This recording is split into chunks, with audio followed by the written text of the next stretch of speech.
सभी बड़ों को नमस्कार। आज एक नई कथा सुनाने जा रहा हूँ। महान शिव भक्त हरिकेश यक्ष।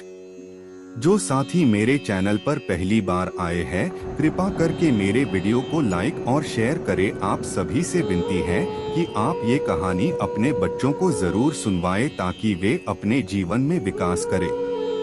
तो आइए कहानी शुरू करते हैं।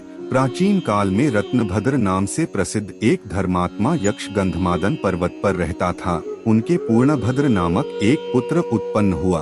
अंत में अनेक भोगों को भोगकर उस रत्नभद्र ने शिव ध्यान परायण हो परम शांत शिवलोक को प्राप्त किया। पिता के शिवलोक चले जाने पर पूर्णभद्र ने संतानहीन होने से अपनी भार्या कनक कुंडला नाम की यक्षिणी से कहा, प्रिय, मुझे पुत्र के बिना यह राज्य और महल आदि अब शून्य मालूम होता है।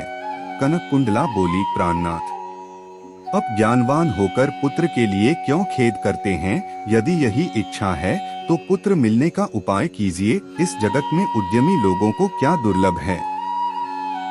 जो प्राणी प्रारब्ध के भरोसे रहते हैं वह नितांत का पुरुष हैं, क्योंकि अपना किया हुआ कर्म ही प्रारब्ध है और कुछ नहीं। इस कारण प्रतिकूल प्रारब्ध को शांत करने के लिए समस्त कारणों के भी कारण रूप भगवान शिव की शरण में जाना चाहिए। यदि आप सर्वश्रेष्ठ पुत्र चाहते हैं तो भगवान शिव की शरण ग्रहण कीजिए। अपनी पत्नी की बात सुनकर यक्षराज ने गीतवाद्य से भगवान शिव का पूजन कर पुत्र की अभिलाषा पूर्ण की। उसका नाम हरिकेश पड़ा। पुत्र उत्पन्न होने की प्रसन्नता से उसने अनेक दान पुण्य किए। जब हरिकेश 8 वर्ष का हुआ तभी से वह खेल में धूली बालू का शिवलिंग बनाकर त्रिनादि दूरवा से उनका पूजन करता और अपने साथियों को शिव नाम से ही पुकारता था। वह रात दिन हे चंद्रशेखर, हे भूतेश, हे मृत्युंजय, हे नीलकंठ आदि पवित्र नामों का उच्चारण करता रहता और मित्रों को प्रेम करता हुआ बार बार इन्हीं नामों से पुकारता रहता था। उसके कान के नाम के अतिरिक्त अन्य किसी को ग्रहण नहीं करते थे।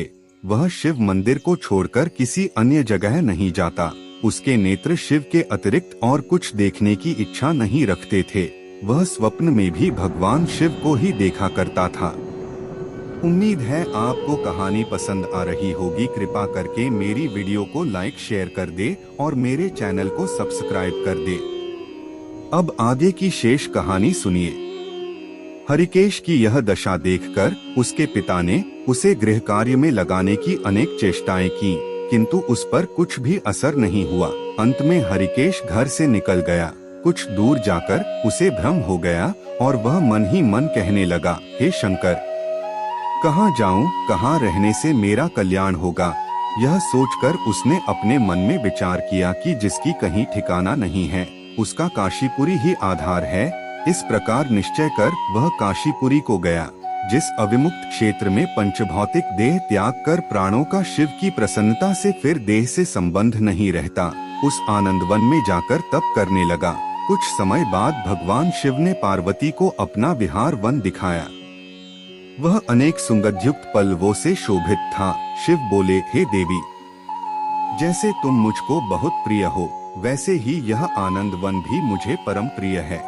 मेरे अनुग्रह से इस आनंद वन में मरे हुए को जन्म मरण का बंधन नहीं होता, अर्थात वह फिर संसार में जन्म नहीं लेता। पुण्यात्मा के कर्म बीज विश्वनाथ की प्रज्वलित अग्नि में जल जाते हैं, उसी से फिर वे गर्भाशय में नहीं आते। काशीवासी लोगों के देहांतस्मय में मैं ही तारक ब्रह्म ज्ञान का उपदेश देता हूँ, जिससे वे उसी क्षण मुक्त हो जाते हैं। कलयुग में विश्वनाथ देव का दर्शन पूजन, काशीपुरी, भागीरथी गंगा आदि का सेवन तथा सत्पात्र को दान विशेष फलदायक होता है। हे देवी, काशीवासी सदा मुझ में ही बसते हैं, इससे मैं उनको अंत में संसार सागर से पार कर देता हूँ, यह मेरी प्रतिज्ञा है। इस तरह वार्तालाप करते करते भगवान शिव उस स्थान पर गए जहाँ हरिकेश समाधि लगाए बैठा था। उसको देखकर पार्वती ने कहा, भगवान, यह आपका तपस्वी भक्त है। इस समाधिस्थ भक्त को वर देकर इसका मनोरथ पूर्ण कीजिए। इसका चित्त केवल आप में ही लगा है और इसका जीवन भी आपके ही अधीन है।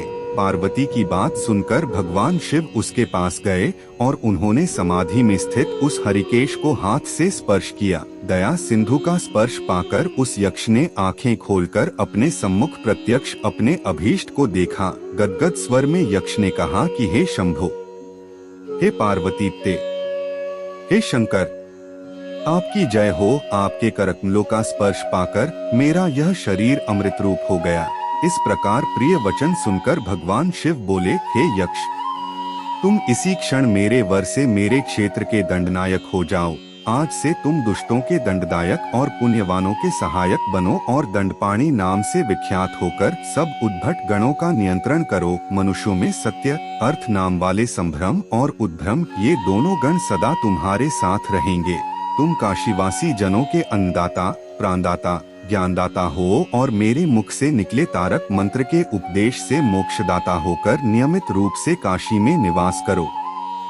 भगवान शिव की कृपा से वही हरिकेश यक्ष काशी में दंडपाणी के रूप में स्थित हो गया और भक्तों के कल्याण में लग गया।